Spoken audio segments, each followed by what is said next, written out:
நேற்று டிவிகே சார்பா இந்த சென்னையில் இந்த மாதிரி ரேலி மாதிரி ஒன்று போயிருக்காங்க. வீடு வீடு போய் இந்த ஃபீல்டு சர்வே மாதிரி ஒன்று எடுத்துக்கிட்டு இருந்திருக்காங்க டிவிகேலேருந்து. ஓகேவா, அது யூஸ்வலாக இந்த எல்லாம் பண்ணுற விஷயங்கள் தான். ஆனால் அந்த இடத்துல என்ன பிரச்சனையாச்சுன்னு தெரில, இல்லை டிஎம்கேக்காரங்கள அவங்கள எந்த மாதிரி எப்படி பிரச்சனையாச்சுன்னு இன்னும் எக்ஸாக்டாக தெரில. பட் அகைன் இவங்க போய் சும்மாலாம் சண்டை போடுறதுக்கான வாய்ப்பு இல்லை. அவங்க எந்த இடத்துல எப்படி சண்டை ஆரம்பிச்சுன்னு தெரில. பட்டு அது நிறைய பேர் டிஎம்கேல இருக்கிற ஒரு முக்கிய இவர் மேலே குற்றச்சாட்டு இப்போ கொடுத்துட்டு இருக்காங்க. அது எந்த அளவுக்கு உண்மைன்னு தெரில. அது உண்மைன்னு இப்போ நிறைய பேருக்கு தெரிஞ்சாலும் வெளியப்படையாக சொன்னால் அவங்களுக்கு அடி விழுதுன்னு கன்ஃபார்ம் ஆகி போச்சு.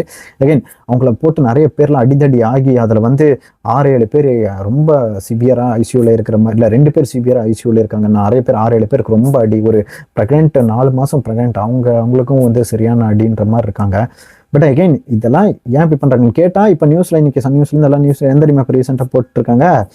அதில் ஒரு லேடி என்ன சொன்னாங்கன்னா, டிவிகேக்காரங்க வீட்டுக்கு டிவிகேக்கு தான் ஓட்டு போட சொல்லி அடிச்சாங்களாம். இப்போ நீங்களே சொல்லுங்கள், இன்னும் எலெக்ஷன் டேட் அனௌன்ஸ் பண்ணல, எதுவுமே சொல்லலை, சம்மந்தமே இல்லாமல் டிவிகேக்காரங்க ஒருத்தங்க வீட்டுக்கு போயிட்டு நீங்கள் டிவிகேக்கு ஓட்டு போடுங்கன்னு அடிப்பாங்களா? இது எந்த அளவுக்கு ஒரு மோசமான குற்றச்சாட்டுன்றது. இது சீரியஸாக எவனாவது நம்புவான இந்த விஷயத்த? இத்தனைக்கும் அதுக்கு ஆப்போசிட்டில் இவங்களாம் கம்ப்ளைண்ட் பண்ணுற விஷயங்கள் வேணால் நடக்கிறதுக்கு நிறைய வாய்ப்புகள் இருக்குது. பட் அகைன் இது எந்த போய் முடியல. ஒரு நிம்மதியாக போயிட்டு இவங்க இந்த மாதிரி ஒரு ஃபீல்ட் சர்வே எடுக்க முடியல, ஒரு பிரச்சாரம் பண்ண முடியல, எல்லாத்துலேயும் இப்படி தான் பண்ணுவேன்னா இது என்ன பண்ணுறதே தெரியல. நிறைய இடத்துல ரொம்ப ஒரு மாதிரி இப்போ விசில் ஊடக்கூடாது, விசில் எடுத்துகிட்டு போகக்கூடாது, பேனர் ஒட்டக்கூடாது, என்னென்னமோ ரொம்ப ஓவராக பிடிச்சி கண்ட்ரோல் பண்ணிகிட்டு இருக்காங்க.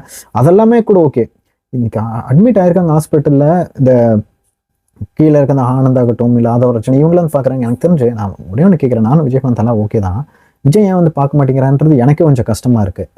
உங்க பாட்டில் இருக்கவங்க அடிபட்டிருக்காங்க, இத்தனைக்கும் சென்னையில தான் அட்மிட் ஆயிருக்காங்க, நீங்க பக்கத்துல தான் இருக்கீங்க, பார்க்கணும்ல பேசிக்கா.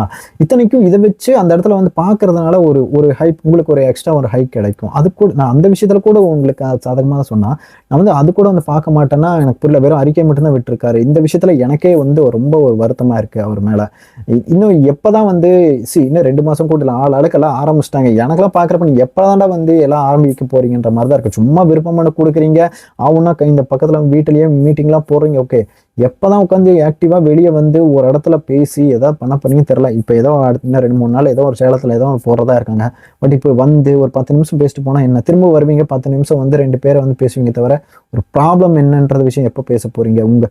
இது ப்ரெஸ்ஸை பார்த்து இந்த விஷயத்த நீங்க சொன்னாதான் போகும். டெய்லி நான் நியூஸ் போட்டா எடப்பாடி வராரு, ஸ்டாலின் வராரு, எல்லாருமே வராரு, இவர் வரலாமன்னா என்னன்னு நாங்க போயிட்டு இப்ப எல்லாரும் போய் ஓட்டு போடுவாங்க.